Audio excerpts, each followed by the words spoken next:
आदरणीय मेरे प्रिय दोस्तों और भक्तों, जो कोई भक्त अपना सर्वस्व भगवान पर न्यौछावर कर देता है, भगवान द्वारा भक्तों की वाणी को सत्य करना शुरू हो जाता है। दोस्तों, यह वृतांत श्री भक्तमाल से पन्ना नंबर 432 से आपके समक्ष लेकर सुना रहा हूँ। दोस्तों, यह वृतांत ठीक उसी तरह भगवान द्वारा भक्तों की वाणी को सत्य करने के बारे में है। और दोस्तों, उम्मीद करता हूँ कि यह एक सूक्ष्म वृत्तांत है। इसके बारे में आप बने रहेंगे। इस वृत्तांत के अंत तक आपका आभारी रहूँगा। तो दोस्तों, आइए बिना समय गवाए इस वृत्तांत को शुरू करते हैं। दारूमयी तरवार सारमय रची भुवन की, देवाहित सित केस प्रतिज्ञा राखी जन की। दारूमयी तरवार सारमय रची भुवन की, देवाहित सित केस प्रतिज्ञा राखी जन की। कम ध्वज के कपि चारु चिता पर काष्ठ जो ल्याए, जयमल के युद्ध माही अश्व चढ़े आपुन धाये। दारूमयी तरवार सारमय रची भुवन की, देवाहित सित केस प्रतिज्ञा राखी जन की। कम ध्वज के कपि चारु चिता पर काष्ठ जो ल्याए, जयमल के युद्ध माही अश्व चढ़ आपुन धाये। भैंस चोगनी घृत सहित श्रीधर संग सायक धरन, चारों जुग चतुर्भुज सदा भक्त गिरा सांची करन। भैंस चोगनी घृत सहित श्रीधर संग सायक धरन, चारों जुग चतुर्भुज सदा भक्त गिरा सांची करन। चतुर्भुज भगवान चारों युगों में सदा अपने भक्तों की वाणी को सत्य करते हैं। श्री भुवन सिंह जी चौहान की लड़की की तलवार भगवान ने लोहे की बना दी। श्री देवाजी पंडा के लिए भगवान ने अपने सिर के बाल सफ़ेद करके अपने भक्ति की वाणी को सत्य कर दिया। मरने पर तुम्हें कौन जलाएगा? भाई के ऐसा कहने पर भक्त कामध्वज जी ने कहा था कि मैं जिसका चाकर हूँ वही जलाएगा। भक्त की इस वाणी को सत्य करने के लिए उसके मरने पर श्री हनुमान जी आए और लकड़ी लाकर सुंदर चिता बनाई और दाह संस्कार किया। इसी प्रकार भक्त जयमल जी की ओर से युद्ध में भगवान स्वयं घोड़े पर चढ़कर दौड़े और उन्होंने लड़कर शत्रु को हराया। इसी प्रकार ग्वाल भक्त की भैंसें खो गई। इन्होंने घर आकर माता से कह दिया कि भैंसें मैंने एक ब्राह्मण को दे दी हैं। कुछ दिन के पश्चात वह घी के समेत भैंसें लौटा लाएगा। तब भगवान ने चौगनी भैंसें लाकर भक्त की बात को सत्य कर दिया। इसी प्रकार श्रीधर भक्त की वाणी को सत्य करने के लिए भगवान श्री राम उनकी रक्षा करते हुए उनके साथ घर तक गए। इस प्रकार प्रभु सदा भक्तों के कथन को सत्य करते हैं। इन भक्तों के पावन चरित्र का संक्षिप्त विवरण मैं आपको एक एक करके सुना रहा हूँ। तो दोस्तों, सर्वप्रथम नाम आता है श्री भुवन सिंह जी का। भुवन सिंह की कथा आपको सुना रहा हूँ। उदयपुर के महाराणा के एक दरबारी भुवन सिंह चौहान बड़े शूरवीर साहसी और युद्ध कला में निपुण व्यक्ति थे। इसके साथ ही श्रीनाथ जी के चरणों में भी उनका बहुत अनुराग था। एक बार महाराणा शिकार के लिए गए। महाराणा के साथ सभी प्रमुख सामंत थे। कई पशुओं का शिकार कर लिया गया, परंतु भुवन सिंह द्वारा किसी जीव ने प्राणों से हाथ नहीं धोया। अकस्मात महाराणा को एक सुंदर हिरनी दिखाई दी और उन्होंने उसके पीछे अपना घोड़ा लगा दिया। उस पर्वतीय प्रदेश में हिरनी कहीं छिप गई। महाराणा क्लांत थे। उन्होंने अपने विश्वसनीय शूर भुवन सिंह चौहान को संकेत किया। आपने स्वामी का संकेत पाकर अपनी शूरवीरता का गर्व रखने वाले खोजने लगे। वे उसे ढूंढने में सफल ही नहीं हुए। प्रत्युत उन्होंने अपनी बिजली सी चमकती हुई फड़क से एक वृक्ष के पीछे छिपी हुई उस निरीह हिरणी के पलक झपकते 2 टुकड़े कर डाले। पर उसके नेत्रों की करुणा से भुवन सिंह चौहान का हृदय बिंध गया। उनके नेत्रों के सामने वह मूक पशु अपने उदरस्त शावक सहित तड़प कर शांत हो गया। भुवन सिंह का हृदय उन्हें धिक्कार रहा था। अरे अभिमानी योद्धा, तूने एक गर्भवती हिरणी का वध करके कौन सी शूरवीरता दिखाई? क्या तेरी यही भगवत भक्ति है? जीवघाती चौहान, तुझे धिक्कार है। आत्मग्लानि से दग्ध होते हुए भुवन सिंह चौहान घर लौट आए। उन्होंने 8 आंसू रोकर भगवान से अपने अपराध के लिए क्षमा मांगी।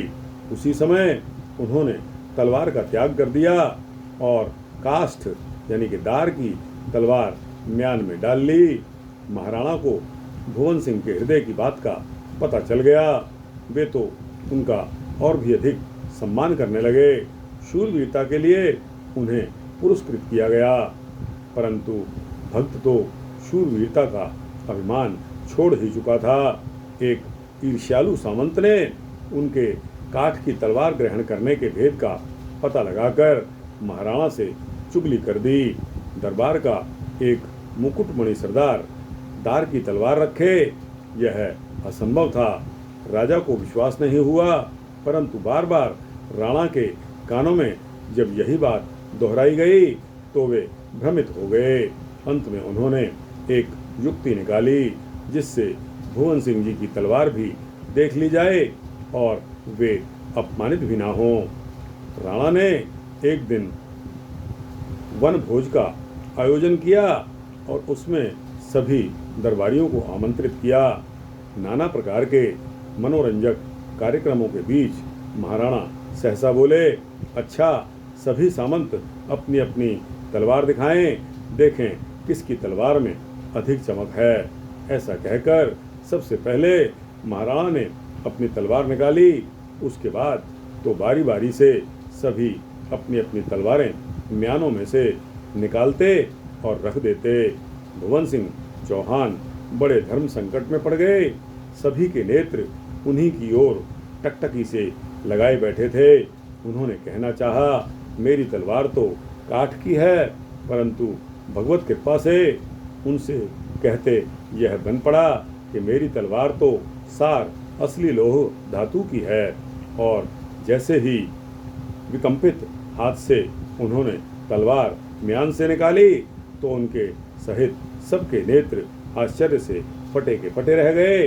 वह तलवार सचमुच सार की थी और वही सबसे अधिक चमक रही थी। लगता था जैसे बिजली रौंद गई हो। भगवान ने अपने भक्त की लाज रख ली, उसके वचन को सत्य कर दिया। अब राणा से नहीं रहा गया।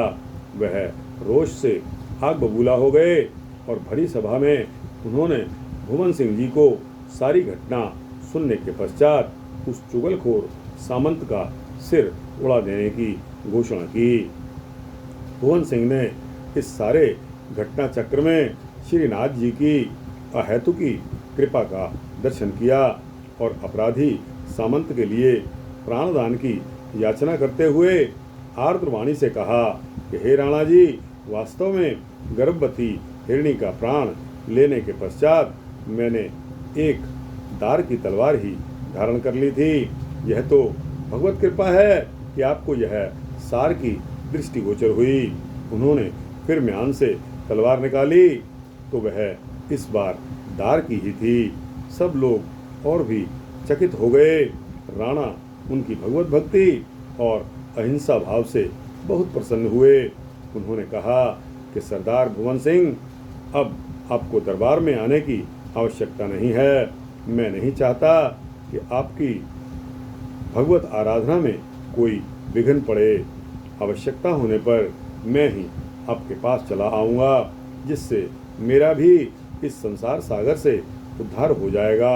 आप तो भगवान त्रिलोकीनाथ के ही दरबारी होने योग्य हैं। आज से आपकी जागीर 2 लाख के स्थान पर 4 लाख रुपए वार्षिक कर दी गई है। आप धन्य हैं। विनयावनत भुवन सिंह जी ने निवेदन किया, राणा जी, मुझे जागीर नहीं चाहिए। आपसे यही प्रार्थना है कि आप भी शिकार का व्यसन छोड़कर सभी भूत प्राणियों के प्रति दया का भाव अपना लें। राणा ने उनकी सम्मति स्वीकार कर ली। जिसे अनंत ब्रह्मांडों के अधिपति की कृपा प्राप्त हो गई हो, उसे सांसारिक संपत्ति जागीर से क्या काम। भुवन सिंह जी की भक्ति भावना दिनों दिन पुष्ट होती गई। वे शेष जीवन में भगवत आराधना करते हुए अंत में दिव्य भगवत भक्ति को प्राप्त हुए। दोस्तों और भक्तों, श्री प्रियादास जी भगवान की इस भक्तवत्सलता का वर्णन अपने कवित्व में इस प्रकार करते हैं। सुनो कली काल बात और है पुराण ख्यात, भुवन चौहान जहाँ राणा की दोहाई है। पट्टा युग लाख खात सेवा अभिलाष, साधु चलो सो शिकार नृप संग भी धाई है। मृगी पाछे परे करे टूक हुती गाभिनियों, आए गई दया कही काहे को लगाई है। कहें मोको भक्त क्रिया करो, मैं अभक्तन की दारू तरवार धरों। यह मन भाई है और एक भाई ताने देखी तरवार, दारू सक्यो न संभार, जाए राणा को जनाई है। नृपना प्रतीत करे यह सोहनाना, बाना प्रभु देख तेज बात ना चलाई है। ऐसे ही बरस एक कहत बितीत भयो, कहो मोहि मार डारो जो पे में बनाई है। करी गोठ कुंड जाए पाए कै प्रसाद बैठे, प्रथम निकास आप सबन दिखाई है।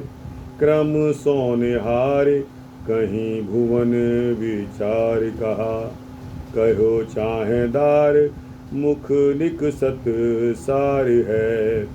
काढ़ के दिखाई मानो बिजुरी चमचमाई आई, मन माझ बोल्यो या को मारो भार है।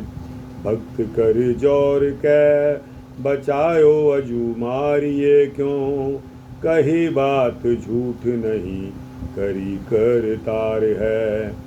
पट्टा दूना दून पावो आवो मत मुजरा को, मैं ही घरे आऊं होए मेरी निस्तार है।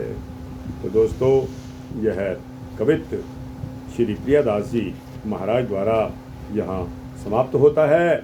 इसी के साथ श्री भुवन सिंह जी की कथा भी समाप्त होती है। दोस्तों, आपको यह वृत्तांत कैसा लगा? अच्छा लगा हो तो इसको लाइक और शेयर करते हुए अपने दोस्तों, भक्तों, मित्रों, जिज्ञासुओं तक पहुंचाना। कमेंट सेक्शन में जाकर अपने कमेंट्स अवश्य देना। तो दोस्तों, इस चैनल को सब्सक्राइब कर देंगे तो आपको इसी तरह सूक्ष्म भक्ति वृत्तांत मिलते रहेंगे। जय श्री राधे, जय श्री राधे कृष्णा।